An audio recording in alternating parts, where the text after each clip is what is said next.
أعوذ بالله من الشيطان الرجيم بسم الله الرحمن الرحيم الحمد لله رب العالمين والصلاة والسلام على سيدنا محمد وعلى آله سيدنا Muhammad.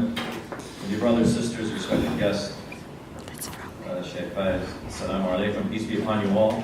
I'm in a bit of a difficult predicament here. I stand before you between dinner. A few words I have to say, and I just followed discourse on white. So we'll emphasize white privilege, and as a white man, so I emphasize the white privilege part, and not the white part, as a white man standing before you. But it's really truly an honor to be here with you, and I commend the association for conducting this event about extremism, and specifically on the issue of ISIS. I will choose to use the word ISIS because I think actually it's appropriate. Not Islamic State, not ISIL, but ISIS. ISIS, and ISIS themselves and the leadership realized this at some point, that the acronym they initially chose actually is the god of ancient Egypt, the mother god of Horus. Horus, who was the god of Pharaoh, and Pharaoh himself was the manifestation of Horus on the earth. So in reality, it was ironic that they picked this term, which I think is very appropriate. Because in fact, their actions and ideology, I believe, are more reflective of a pharaonic mentality than anything prophetic. And so I think it's appropriate to actually call them ISIS, because that, in a sense, is who their God is. It's not reflective of what is on their flag. And so we stand here today to condemn ISIS, not because Sean Hannity or Fox News or others are calling upon people to condemn it, but we do it as an obligation upon us as human beings, firstly, and secondly as Muslims. For we should take offense that the name of our beloved sallallahu alayhi wa sallam is put on their flag as these atrocities are being committed. That it, and for the honor of our Prophet, we condemn. We condemn their actions. We disassociate him from anything that they represent. When we're talking about extremism, generally speaking, we're speaking about something which is outside of the norm on the boundaries, in one way or another. The norm. And it is oftentimes defined by certain social, political, ideological, even religious, societal norms in which you measure something and determine what is the extreme. And when we look to Muslim tradition, and I would even posit that actually this extremist thought and idea actually we find in the time of the Prophet ﷺ. What underlies, I believe, all extremism, if we can narrow it down to one aspect, is the willingness or the wanting to free themselves of any limitation, to attain this pharaonic mentality, that I am the sole criterion by which truth is to be judged.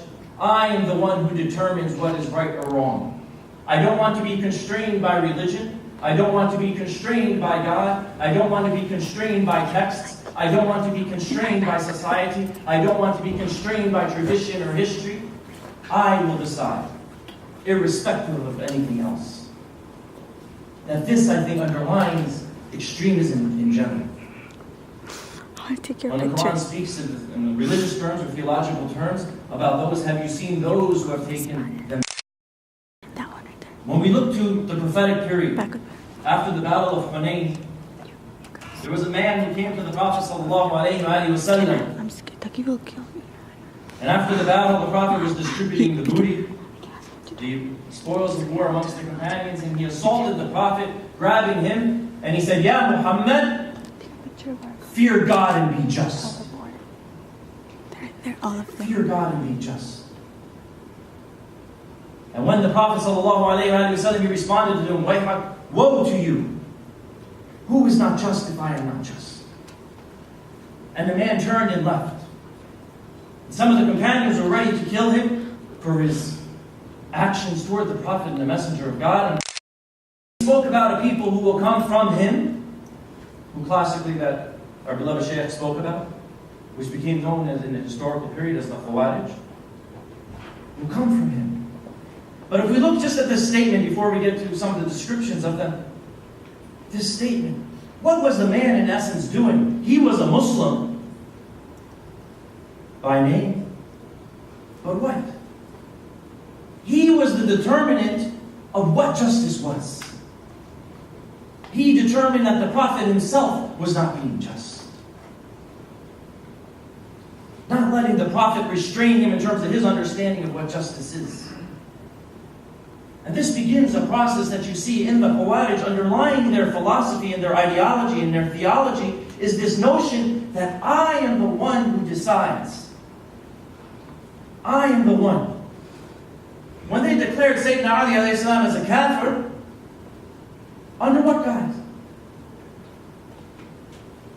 That you are a kafir? Irrespective of what the Prophet ﷺ said about him, irrespective of his standing within the Ummah, irrespective of being even promised Jannah, don't want to be restrained because they have their own motivation. They assume the role of God. We are the ones who judge what the text means. We don't want to be restrained. We see this extremism, brothers and sisters, unfortunately, throughout history, and we see, and the Sheikh pointed out some of the figures in our history. People who don't want to be restrained in any way. And what results is this extremism. Now,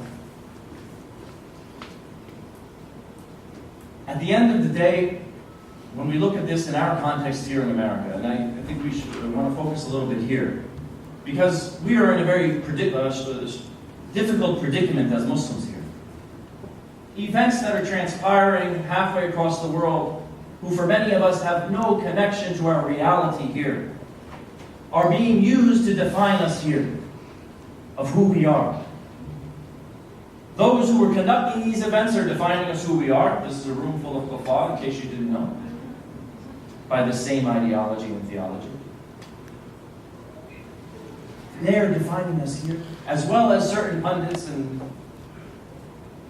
white privilege that we heard earlier, defining us by events taking place there. They are choosing to define us. We brothers and sisters have to be careful of this and not let those events that are transpiring overseas define us in any way. And we must be careful in our discourse that we do not move toward the notion that somehow we are in the authority of God. It's amazing. If you read some of these discourses that take place amongst these jihadists, whatever you want to call them, groups that have taken place, when they're confronted by other people, and they are challenged even by members within their own jihadist camps, right? Ones who sort of woke up, wised up a little bit, not fully, but began to criticize them on some of their policies, and they would say the Prophet did this, but the Prophet said this. I was shocked even just the other day reading Ibn Zawahiri stating, that doesn't apply to us. The Prophet? You're going to determine when the Prophet applies to you? You choose what text you want to follow and not to follow? Because you know more? Like that Bedouin who strangled the Prophet back then? The same type of mentality. They want to free themselves of this. If you want to know, we're talking about extremism, what is the middle way? It's very easy. It is the Prophet of God. One of the amazing things you'll find in almost all of these sorts of these so-called fatwa issued by these guys, you will find consistently the absence of the messenger of God. You will find texts. You will find all sorts of linguistic gymnastics trying to justify their actions, but the presence of the messenger of God is absent.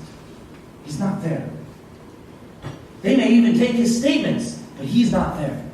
Because any of these fatwa or any of these mental gymnastics that they're playing and deceiving people with, when you put it in front of the messenger of God and his life and his example, they don't stand up. The way of moderation is the way of the messenger. Keeping him alive and present. And it's very interesting, on the other side of extremism, those who seek to also define or create an Islam of their own, which has no basis in tradition, what's the first thing they do? They remove the messenger of God. Same tactic. You know, I was at an academic program with a leading academic Muslim professor, thinker, Muslim, considered so-called liberal. And I was shocked to hear from his mouth the statement when he was challenged on something he did where the Prophet did this in this case. He said, I don't particularly care what the Prophet did in this case. The Quran says this. He's determining what the Quran says over the Prophet. Because the Prophet, when you put him in the mix, it limits you on what you can interpret. It limits you on how this can be played out in real life. He was described by his wife as the walking Quran. He was the manifestation and expression of the Quran in human life. Not some theoretical text, but an expression and manifest in life. Now, we have two tendencies here in America. And both, again, I just think sharing the same common root of what Muslims themselves are doing to themselves and where others are pushing them to. And so we should be cautious of that. There is the one path toward isolation. Isolation which leads to alienation. And alienation which oftentimes leads to religious fanaticism. This is the notion that I am on the haqq, I am on truth, everyone around me is impure, everyone around me is corrupt, thus I must isolate myself from the larger society in all possible ways and means. Because I am the one who is saved. My group is saved. Isolation. Marginalizing themselves in society, and we see this in Europe more so than we see here. People ghettoizing Muslims into a certain mindset. Taking them out of dominant, or taking them out of society as a whole. The other extreme we see is the assimilation or total assimilation in society where people have set up a paradigm, we want to call it white privilege, of what it means to be quote-unquote American. And thus, for you to do this, you must cross certain thresholds. And oftentimes that means what? A complete rejection of your tradition, a complete rejection of your faith, a complete rejection of the Prophet. He's no longer relevant in our lives.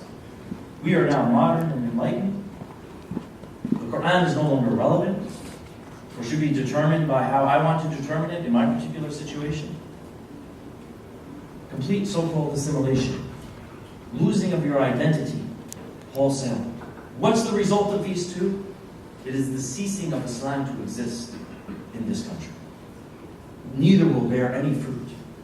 All of the sacrifices that were made for us to be Muslim here in the United States, whether it was individually in our families, for generations, those who became Muslim maybe generations ago, and the sacrifices they made to continue this religion will end with us. If we choose one of these two paths, it will end with us. Our children, our great-grandchildren, none of them remains. The third option, brothers and sisters, is the only one that we have. And it is the way of moderation, and it is the way of our Prophet ﷺ. And this requires us to be integrated into our society, recognize where we are and where we live, and become contributing members to that society, upholding our religious values. Our religious values in our tradition and the tradition of our Prophet ﷺ. This is the path that we can indigenize and root Islam here for generations to come. This is the path that has been implemented by all those who preceded us. Those who left from Arabia in the early centuries and spread Islam. The only way Islam survived throughout the world, from Indonesia to Morocco, is through this method. Is through that method of rooting Islam in the cultural context in which they are in. Not compromising their foundations, their values of society. And a few moments left, and I just wanted to touch some advice. I used to think I was young, still very. I became an uncle before I was a teenager. I became an uncle, so I was young and a great uncle. I think now I'm 50 old. Most of you are young here. descriptions oftentimes that the Prophet ﷺ, when he spoke about the Khawarij, and he spoke about those with a certain mentality, almost always as young. And when we see most of the crimes that are being, those who are young. Those who are young. And who is being targeted? The PR machine of ISIS is trying to target the young people. Young. Be careful. Be careful. Because there is something in being young and being youthful. Your potential is great. Your impressionability is also great. Don't be caught up in discourses that have no relevance to you. Don't be caught up in discourses. This is not the way of our Messenger ﷺ. This never was. This never was. You're in college campus now. You're engage the ideas. Engage the ideas. Be careful of labels. Be careful of labels. We have many labels in our tradition, and they have some meaning to them. And they came about by certain historical and political situations and theological positions that began to develop. Don't get caught up in the labels. I'll tell you, just to give you, and I'm sure many have experienced this. Certain positions you take, you will be attacked or endorsed or criticized by people using labels that literally have no meaning. I'll tell you myself. I've been declared a Shia. I've been declared a Sufi. I've been declared a Salafi. I've been declared a progressive. I've been declared a traditionalist. I've been declared a conservative. How is that possible? If you know anything about these labels, it's an impossibility to share all in one. Because people just throw labels, they don't even know what the labels mean. They don't know what they mean. Be careful of labels. Because this is the game that people play. And this is the game you will see of these takfiri groups. They automatically throw a label on the other person to what? To take them outside of their understanding of what Islam is, and therefore take them outside of Islam. This is the notion. They're not engaging ideas, ever. I think you give a lot of them too much credit by even referring to 13th century theologians. It's shocking. If you read the statements and hear the discourse that's out there. I was just watching the other day one of their leaders. He is sitting there giving a khutbah, and he is, in all seriousness, saying, the Prophet, ﷺ, and he's narrating it as a hadith, said, kill the Americans. Come on. It's insanity. Has no type of basis. It's a theology, it's a cult of killing. And just creating your own ideas and creating your own ways and not wanting to be restricted. Not one of these so-called leaders has any training in anything. They can't point to a theological school they went to, anything. Even Salafi. They're not coming even out of the so-called, in Saudi, what people call Wahhabians. They're not. They have no training in anything. And then declaring themselves Khalifa? It's insanity. And unfortunately, they're relying upon impressionable minds. Converts. Converts. Taking advantage of people who had a sincere desire to embrace this deen. Taking advantage of their maybe ignorance of the full ramifications of this religion. Taking advantage of their energy and enthusiasm and directing them basically to hell.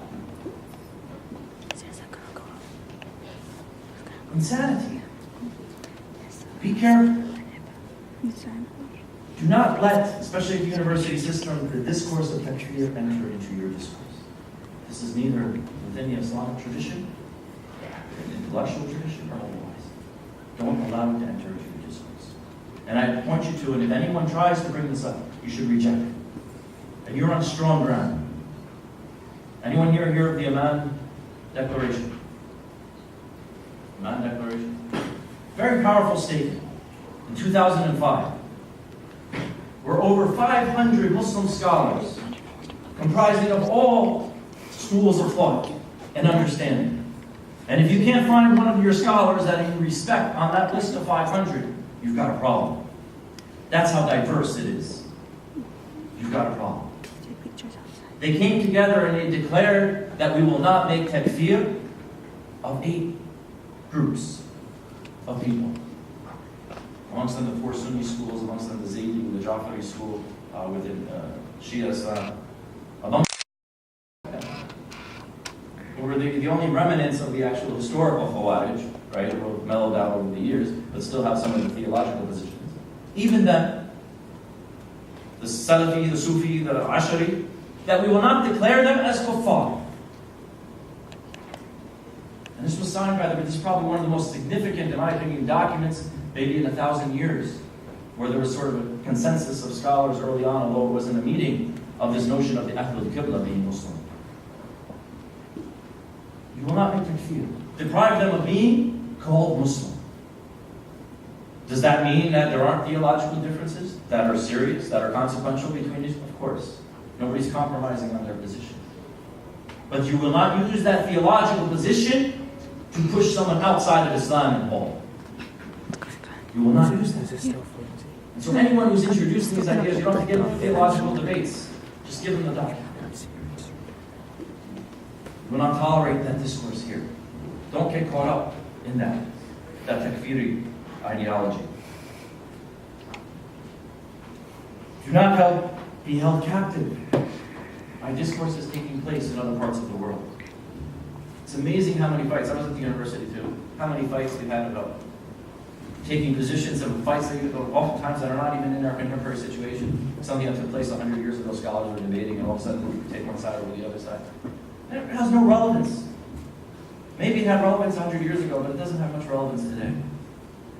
We take pride oftentimes in labels that were historically created, that were socially determined at a particular epoch, that we minimize the label that God Almighty gave us, Muslim.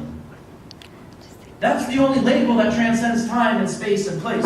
Every other label has been what? Socially constructed at a particular time and place. And again, it doesn't mean that these strands of thought and theological positions aren't important. They are. But don't get caught up in the label itself and deprive your brother or your sister of his Islam. Engage ideas, not labels. Brothers and sisters, finally, keep in mind, the center, if you want to avoid extremism, if you want to see what extremism is, just look at the life of the Prophet. Keep him conscious in your mind. I'll give you just one example, just in terms of how simple discourse. I was at a meeting once with one scholar, and it was at the university setting, and the scholar was describing certain events that the Prophet ﷺ did in his life. And one of the students, very naive, but it shows mentality, said, how could the Prophet do that when the Quran said this? You see what they did? Judging the Prophet by the Quran? But this notion that we have, that I can read the text, I don't need it. I don't need even the scholarly interpretation. I don't need the historical development of thought. I can do it myself. No. Keep the Prophet alive in your discourse, in your understanding of the text, his life. Not just his statements. People quote hadith all the time, but they remove it from the context of his life and how he implemented those. Don't fall victim to that. Inshallah ta'ala, this is a great program that you guys are doing, and I encourage you to do this more. But be proactive. Think about the future. Think about what your role is here in the United States. And let's not be captive by those who are doing these actions in other parts of the world. Wassalamu alaikum wa rahmatullahi wa barakatuh.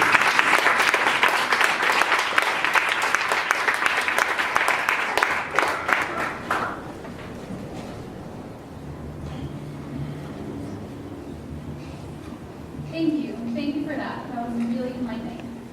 Now, I would like to introduce to you all the winner of the National Muslim Intergalactic Tournament, spoken word contest all over the country. Please help me in welcoming Dara.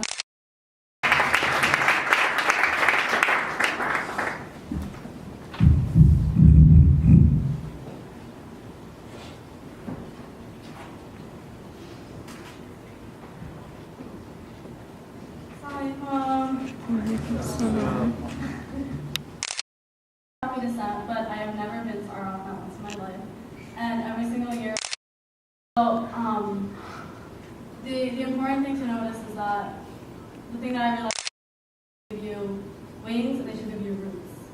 So, alhamdulillah, I was blessed to still retain my roots even though I never physically see them.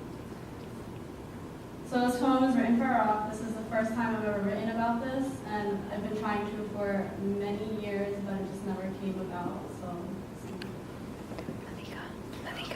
there she lies. Between the rivers of blood, they call her Iraq. It only made sense to name her the very thing strong enough to carry the weight of her blood-drenched shirts and war-torn pants. Or perhaps it was torture, stress, torment.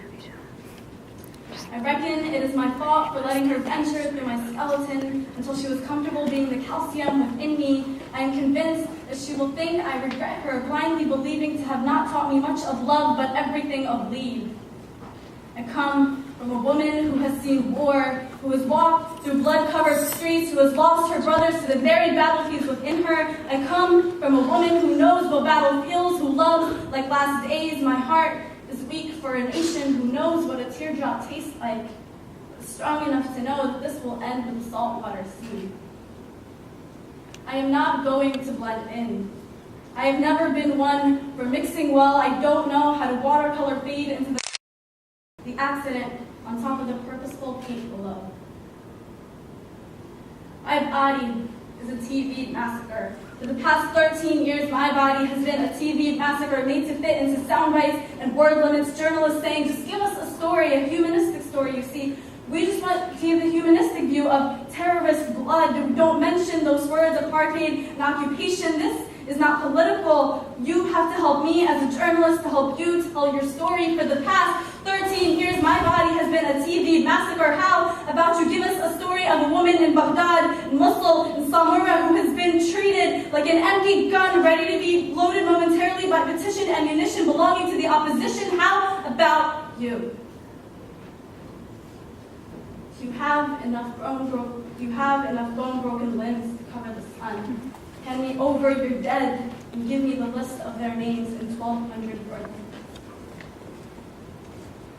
Utopia, cherish forever hope for you. Serve injustice by powers that let him spoke for you. Bitter truths whisper into ears burning acidity. Silly me for holding belief of a day they'd live with relief. Those characterized for kindness and hospitality grew to lose morality amidst tragedies and lethality. When pebbles are met with pistols and metals are met with missiles and drones, act as signals. Nostalgia, tired, severed hearts, hope for blissful breezes and fresh starts, cherishing winds that never last, carrying fragments from the treasured past. Instead, they're forever scarred, tremors cast from the weather, harsh false promises that never are, held from a deceptive seminar, dead at hearts and lost files stashed away in the lever arch, and no one now remembers March. People lost their spring. Hasn't every terror last December crept back in? See, when faced with a bomb, it's not the flame you need to initially fear. It's a moment of combustion itself. Creating that much fire uses up so much oxygen that you can literally suck your lungs dry. When you reflexively breathe back in, the incoming air will be extremely heated. It will sear inside of your lungs. This will be the last breath you ever take. Goodbyes are exactly like that. There she lies, between the rivers of blood. Be careful with her limbs, mend her with fine yarn, and don't rip her hem. Gather up her stray threads and squeeze her gently when she is wet. Even if she seems like just an old torn shirt, really she is a heart. And who wept on the chest of the other? Only the wet shirt knows the answer.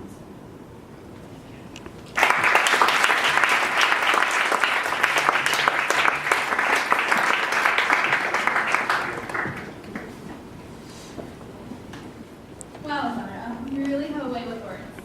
Thank you for that. And now I want to introduce to you all our fabulous president, Nissa Head. Yay!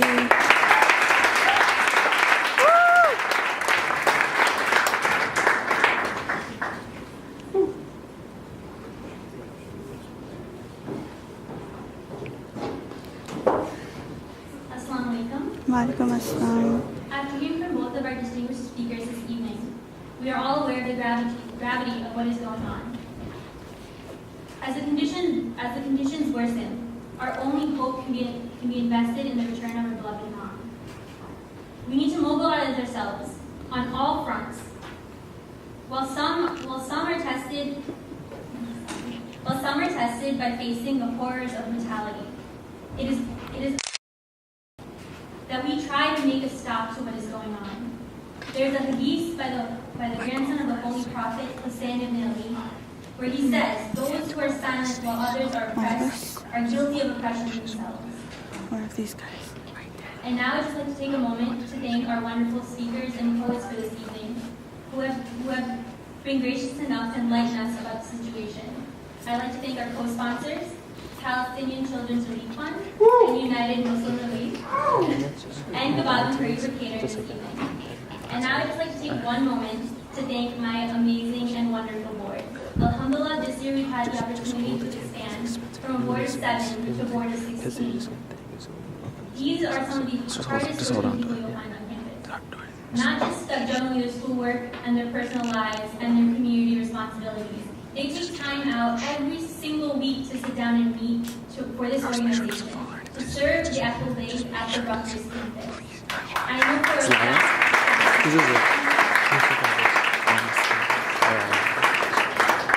they have to sit through my sometimes never-ending meetings. I know for a fact that both my vice presidents are always on call for frantic text messages and phone calls when I don't know what's going on. And on top of that, I don't even have any words to say for them. They're some of the most amazing people you know yet. That's all I can say. And now I just want to run through our board. For Vice President Internal, we have Hassan Ali. VP External, we have Treasurer, Mudassir Zaidi. PR Lead, Tafi Khan. So let's get all these are claps, guys. Fatma Ali, Udita Abbas. Our events coordinator, Asad Abbas. Our events chief, Murad Ali, Shozan Hassan. Our community service team, Mazahir Dalla and Mustafa Ladadibani. Of course, our board admin and your lovely host for this evening, Hiba Abbas.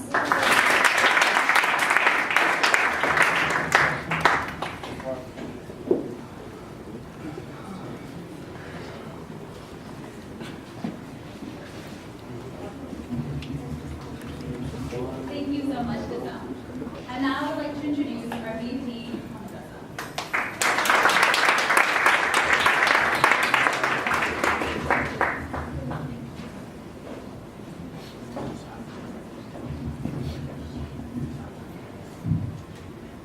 Don't worry, I'm as hungry as you all are.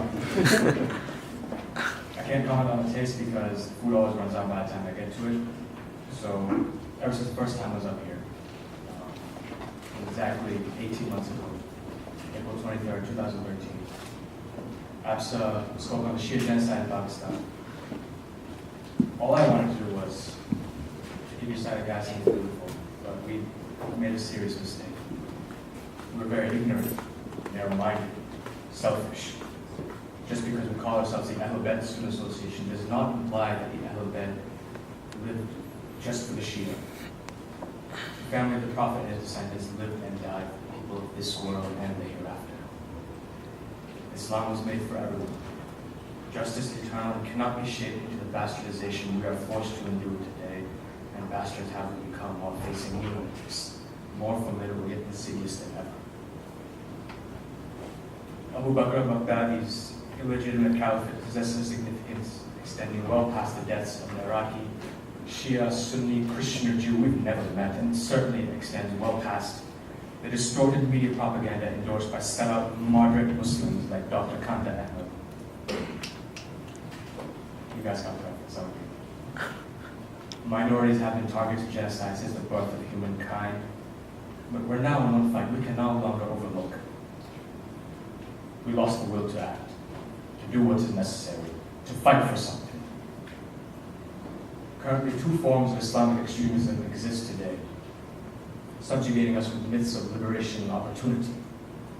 Unfortunately, both are direct and indirect manifestations of fascist imperialism and our silence towards it. On one hand, bureaucratic monsters create thugs like Abu Bakr al-Baghdadi, who promised Islam as a religion of oppression and tyranny, instilling fear and paranoia worldwide. On the other hand, those same bureaucratic monsters fund women like Dr. Kanta Ahmad, who prostitute their faith out, saying Islam must support state-sponsored terrorism in the name of freedom. There are, of course, those who do not want us to speak. Why? Because while the handgun may be used in lieu of conversations, words will always retain their power. Words offer the means to meaning, and for those who will listen, the enunciation of truth. And the truth is, there's something terribly wrong with our world, isn't there? Cruelty and injustice, intolerance and oppression. And where you once had the freedom to object, to think and do as you saw fit, you now have censors and systems of surveillance coercing your conformity and soliciting your submission. We Americans used to have better standards, where nobody defined our identity for us. Yes, take pride in being Muslims who neither murder or rape, steal, hate or terrorize, nor blindly worship false nationalism, ignorance, immorality, materialism, and military-industrial complexes. Yet we're conditioned not to give a damn. You are not your job. You're not the contents of your wallet. You're not the car you drive. You're not the money you have in the bank. You're not your goddamn khakis. You are the all-singing, all-dancing trash of the world. And you're certainly very, very pissed off at falling for such a notion too. We must confront the reality that the world does not need any more Muslims. We didn't want Abu Bakr al-Baghdadi's, baseless dawah, Dr. Kanta Ahmad's. We ran out of humanity, the fire in our eyes, our hearts of steel and indomitable spirits. We must think not as individuals, but as a species. Not simply for Iraq. Our fate depends on whether you choose to seize destiny with your own hands, to make yourself more than just a people, to devote yourself to an ideal, an incorruptible symbol of Islam. But you're afraid. So am I. I doubt you dare to love anybody more than you love yourself, and neither have I. I know you don't want their future. I know you don't want their suffering. I'm not asking you to be a hero. I'm not even asking you to trust me. Regardless, sometimes people deserve more. Perhaps they deserve to have their faith rewarded. Please, these people need you to hold again. Your soul deserves a revolution, so fight, rise, and prove to this world just who we are and why we're here. Just one more thing. A few months back, I was in Iraq myself during the invasion. So in order to illustrate the gravity of the situation I personally witnessed, let me read to you the words of our new Khalifa. Today you have seen our punishment and strength, and you have seen the difference between yesterday and today. Yesterday you were walking safe, sleeping assured. Today you are in constant fear and apprehension, staying awake at night, guarding yourself. And if not, know we have soldiers that do not sleep, near and far. As for the people in Syria, the Nusair's kill you claiming to fight terrorists to protect you. The Crusaders and Jews are plotting against Islam and against the Mujahideen, your name and your cause. As for us, we can say nothing, but your blood is our blood and your destruction is our destruction. We fight in God's path, and for his satisfaction, we do not fear blame of the religious. As for ISIS in Iraq, be in the front lines against the Shia and march towards Baghdad in the south, keep the Shia busy in their own areas. Our last message is to the Americans. Know, O protector of the crusade, that this war by proxy in Syria won't help you like it didn't in Iraq. Soon we'll be in direct confrontation. The sons of Islam have prepared for such a day. So watch, for we are with you, watching. And do you accept this man's declaration? And do you accept the declaration of all of these liars? Of the corrupt? Sorry, but I refuse to believe that. Because I saw something else entirely in Iraq. I saw a beautiful city, countries, and the brilliant people rising from this abyss, and in their struggles to be truly free, in their triumphs and defeats, with long years to come, I see the evil of this time and of the previous time of which this is the natural birth, gradually making expiation for itself and wearing out. I see the lives in which I laid down my life peaceful, useful, prosperous, and happy. In that Iraq which I shall see no more, I see that I hold a sanctuary in their hearts and the hearts of their descendants, generations hence. Saving this nation is a far, far better thing that I do than I've ever done. Dying for her is a far, far better risk that I go to than I've ever known. Perhaps then the little Iraqi girl realized the dream of returning home for once. The wind rises, we must try to live.